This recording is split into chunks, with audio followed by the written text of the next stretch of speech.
हाँ, लार में उपस्थित एमाइलेज का तापमान और पीएच का क्या प्रभाव पड़ता है उसका अध्ययन करें। कौन कौन से आवश्यक सामग्री है तो आप देख पा रहे हैं कि बीकर, परख नली स्टैंड, वेइंग स्केल,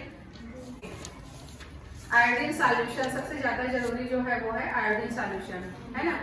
हाँ, अब हम सबको मालूम है कि लार में कौन सा एंजाइम उपस्थित होता है तो वो है एमाइलेज। उद्देश्य लिखना, ये वाला उद्देश्य लिखना, फिर आवश्यक सामग्री लिखना, ऑब्जर्वेशन टेबल बनाना है, डायग्राम बनाना है। बहुत ही सिंपल क्वेश्चन। लार में कौन सा एंजाइम उपस्थित है?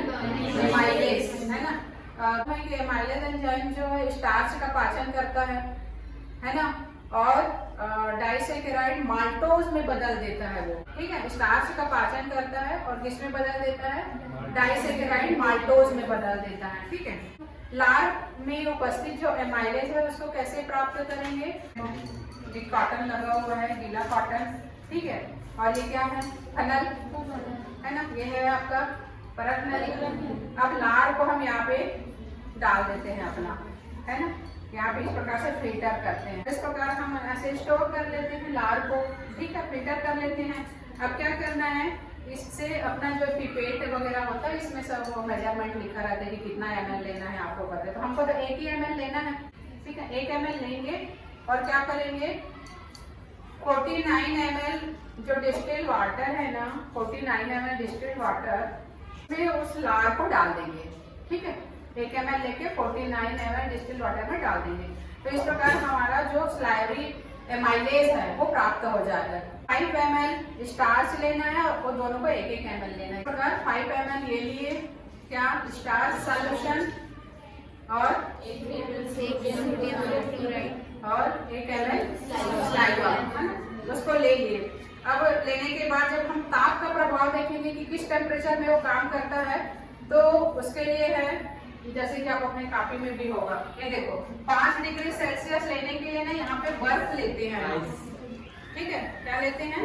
बर्फ लेते हैं, ठीक है। और 37 डिग्री सेल्सियस के लिए हम थर्मामीटर में देखें तो थोड़ा सा गर्म पानी डालते हैं उसमें, तो थर्मामीटर लगा करके हम क्या करते हैं, देखते हैं टेम्परेचर की 37 डिग्री है कि नहीं है। ये वाला देखते रहो यहाँ पे, ये 5 डिग्री यहाँ पे बर्फ लेना है आपको, टेम्परेचर लेना है कि 5 डिग्री है कि नहीं है, ठीक है।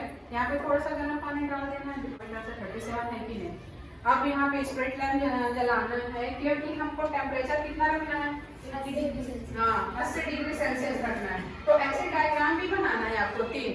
पहले में 5 डिग्री सेल्सियस बर्फ रखे, आइस करके लिखा हुआ है, टेस्ट ट्यूब है उसके अंदर, क्योंकि टेस्ट ट्यूब में हमने क्या रखा हुआ है तो ये यहाँ पे लिखा है 5 ml starch solution, 1 ml sodium chloride solution और 1 ml स्लाइवरी एमाइलेज, है ना। स्लाइवरी एमाइलेज मतलब डिग्री रखना है उसमें। आप स्प्रिट लैम्प और ट्राइपॉड स्टैंड वायर गैस रखे, उसके बाद वो रखे, है ना। करते हैं 6 बर्फ नली लिए वो दिख रहा है यहाँ पे भी हमने आपको दिखाने के लिए ऐसे लिया हुआ है, ठीक है। 6 बर्फ नली है, ये इसके लिए, ये इसके लिए और ये इसके लिए, मतलब 5 डिग्री सेल्सियस, 37 डिग्री सेल्सियस और 80 डिग्री सेल्सियस। 0 मिनट, फिर 2 मिनट, फिर 4 मिनट, 6 मिनट, 8 मिनट और 10 मिनट लिखा हुआ है ना। तो वैसे ही यहाँ पे हम ये जो सॉल्यूशन है इसका 80 डिग्री वाले का यहाँ पे लिए हैं, ठीक है। आयोडीन सॉल्यूशन डालते हैं ना तो क्या होता है, 0 मिनट में आपके जो नीला है ना वो कलर आता है जब आयोडीन सॉल्यूशन डालते हो। इसका मतलब क्या है, जो डार्क नीला कलर आता है ना तो स्टार्च की उपस्थिति को दर्शाता है, वो स्टार्च की उपस्थिति को दर्शाता है। जैसे तो यदि हम जैसे आलू है या चावल है उसमें आप आयोडीन सॉल्यूशन डालोगे ना तो ये कलर दिखेगा आपको। क्यों? क्योंकि जो चावल है उसमें स्टार्च है, जो आलू है उसमें क्या है, स्टार्च है। तो 0 मिनट में डाले हैं ना हम तो भी नीला ही कलर दिखा 0 मिनट में, ठीक है। और 2 मिनट बाद अगर डाले इसमें तो भी इसमें डार्क ब्लू कलर दिखा है, 4 मिनट में भी और 6 मिनट में भी, 8 मिनट में भी और 10 मिनट में भी। इसका मतलब क्या हुआ कि जो 80 डिग्री सेल्सियस है ना तापमान, उस पे स्टार्च का पाचन नहीं हो सकता। जो 5 डिग्री सेल्सियस रखे थे ना जिसका टेम्परेचर और सॉल्यूशन तो वही रखे थे हम, कौन सा वाला 5 ml starch, 1 ml NaCl, 1 ml amylase, है ना। तो 6 6 टेस्ट ट्यूब लिए हो ना यहाँ पे, 6 टेस्ट ट्यूब उधर भी बना है। तो 10 मिनट तक तो ये इसमें पाचन नहीं हो पाया था और इसमें भी नहीं हो पाया था, जिसमें कम टेम्परेचर था और जिसमें ज्यादा टेम्परेचर था, दोनों में 10 मिनट तक पाचन नहीं हो पाया था। लेकिन जब 10 मिनट में हमने ये जो 37 डिग्री सेल्सियस 37, तो इसमें जब हमने 10 मिनट में क्या डाला, सभी में डाल रहे थे ना टाइम टाइम पे, पहले 0 मिनट में डाले तो भी नहीं लगेगा, सभी में था, डार्क ब्लू वो यहाँ पे तो। लेकिन जब हम 37 वाले में 10 मिनट में देखे तब इसमें कौन सा कलर आया, मतलब कोई कलर नहीं आया। इसका क्या मतलब हुआ कि 10 मिनट में स्टार्च का क्या हो गया, पाचन हो गया, डाइजेस्ट हो गया, इसीलिए ये कलर नहीं आया। क्योंकि स्टार्च की उपस्थिति में कौन सा कलर आता है, डार्क ब्लू कलर आता है। थायलस एंजाइम जो है स्टार्च का पाचन कर दिया, इसलिए नहीं आया। तो ऐसे बनाना है ऑब्जर्वेशन टेबल, तापमान लिखना है, रंग परिवर्तन नहीं होने तक का समय 5 डिग्री सेल्सियस 12 मिनट से अधिक का समय लगता है। मतलब हमने 10 मिनट तक देखा था तो हुआ ही नहीं था, है ना, तो इसमें अधिक समय लगता है। और 37 में 12 मिनट से कम समय और 80 और 5 डिग्री सेल्सियस और 80 डिग्री सेल्सियस दोनों में 12 मिनट से ज्यादा का समय लगता है। ऐसे ये टेबल बनाना है। तो ये हो गया तापमान का। तापमान पर क्या प्रभाव पड़ता है उसके लिए आपको डायग्राम बनाना है। तो कितना बीकर बनाओगे, 3, है ना। कौन कौन से बताएगा अच्छे से, कौन कौन पाएगा तो वो। तो तापमान के प्रभाव के लिए कितने बीकर का डायग्राम बनाओगे, 3। पहले में 5 डिग्री सेंटीग्रेड के लिए आइस रखेंगे, दूसरे बीकर में 30 डिग्री सेंटीग्रेड 37 डिग्री सेंटीग्रेड में पानी, थोड़ा सा गर्म पानी, और तीसरे बीकर में 80 डिग्री सेंटीग्रेड में पानी गर्म करेंगे। हाँ, स्पिरिट लैम्प की सहायता से गर्म करना है ना। और टेस्ट ट्यूब कितना बनाना है, उसके सामने टेस्ट ट्यूब बनाया है, 6 टेस्ट ट्यूब बनाए हैं, जिसको कितने मिनट में आपको आयोडीन सॉल्यूशन डालना है, पहले 0 मिनट में, मतलब जैसे ये हुआ अपन डाल दिए, फिर 2 मिनट बाद, है ना। तो कोई दूसरा बताओ कितना टेस्ट ट्यूब बनाना है वहाँ पे, पहले 0 फिर उसके बाद 2 मिनट में, इसके बाद 4 मिनट में, इसके बाद 6 मिनट में, इसके बाद 8 मिनट में, इसके बाद 10 मिनट में। ठीक है। तो ये जो तापमान का प्रभाव है ये समझ में आया ना सभी को, ठीक है। एमाइलेज एंजाइम है वो किस टेम्परेचर पे काम करता है, 37 डिग्री सेल्सियस पे काम करता है ना।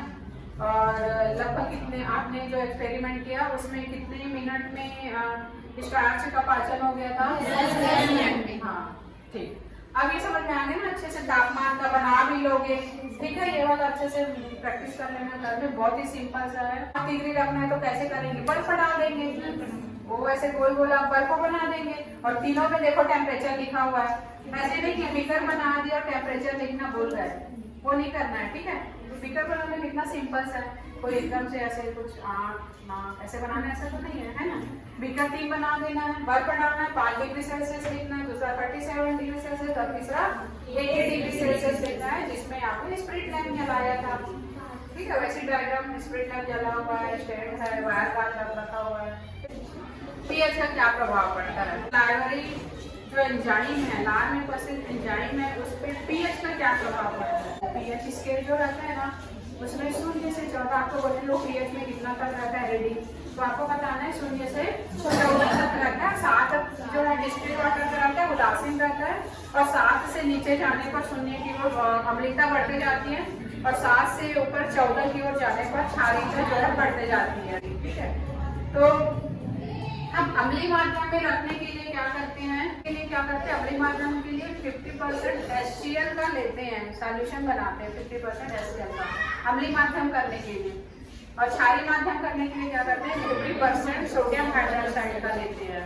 मतलब 1 ml ही लेना है उसको, लेकिन जब सॉल्यूशन तैयार करेंगे तो 50% HCl और 50% क्षारीय माध्यम के लिए सोडियम हाइड्रोक्साइड। बेहतर बनाया है 37 डिग्री रखना, क्योंकि 37 में ही आपका जो है स्टार्च का पाचन होता है।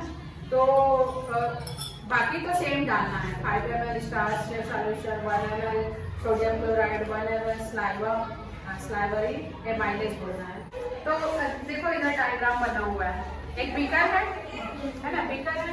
अब ये वाले बीकर में ना हमने माध्यम कौन सा रखा है, बस ये बताओ। यहाँ पे अम्लीय रखा है, तो pH 5 लिखा है, मतलब अम्लीय है ना। इस वाले में ना हमने 6.8 या 7 का रखा हुआ है यहाँ पे, ठीक है। 7 भी बोल सकते हैं।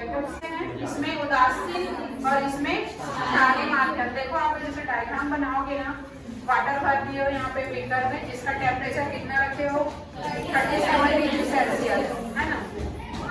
इस वाले में pH 5, इस वाले में pH 6.8, इस वाले में pH 8 रखा हुआ है। और हमने थर्मामीटर भी लगा दिया है, इसलिए कि हमारा जो टेम्परेचर है ना वो 37 रहेगा, ठीक है। तब हम क्या देखते हैं, वहाँ भी ये वाला आपको ऑब्जर्वेशन टेबल बनाना है कि 0 मिनट में हम जब देखते हैं ना, तो क्या होता है, सभी में नीला रंग रहता है। वो आयोडीन सॉल्यूशन डालते हैं और देखते हैं तो सभी में नीला रंग रहता है। 6 मिनट तो ठीक है नीला रंग रहता है, लेकिन जब 8 मिनट होता है ना, तो जो जिस माध्यम में हम जिस टेस्ट ट्यूब में हमने उदासीन माध्यम रखा था उसमें नीला कलर नहीं आता। इसका क्या मतलब है, पाचन हो गया है ना, क्योंकि बाकी में सब नीला कलर आ रहा था 8 मिनट तक, है ना। अगर 8 मिनट में देखते हैं तब जिस टेस्ट ट्यूब में हमने उदासीन माध्यम रखा था वहाँ पे डार्क ब्लू कलर नहीं आता है। इसका मतलब है कि 8 मिनट में जो उदासीन माध्यम है उसमें स्टार्च का पाचन हो गया है। तो अम्लीय माध्यम में पाचन नहीं हो पाएगा, क्षारीय में भी वो निष्क्रिय हो जाता है, ठीक है। जो एंजाइम है ना वो निष्क्रिय हो जाता है अम्लीय या क्षारीय माध्यम में, इसलिए वो निष्क्रिय हो जाता है। अम्लीय माध्यम में एमाइलेज एंजाइम स्टार्च का पाचन नहीं कर पाता है, नहीं हो पाता है, और क्षारीय माध्यम में भी नहीं हो पाता है। सिर्फ कौन से माध्यम में होता है, तो दोनों से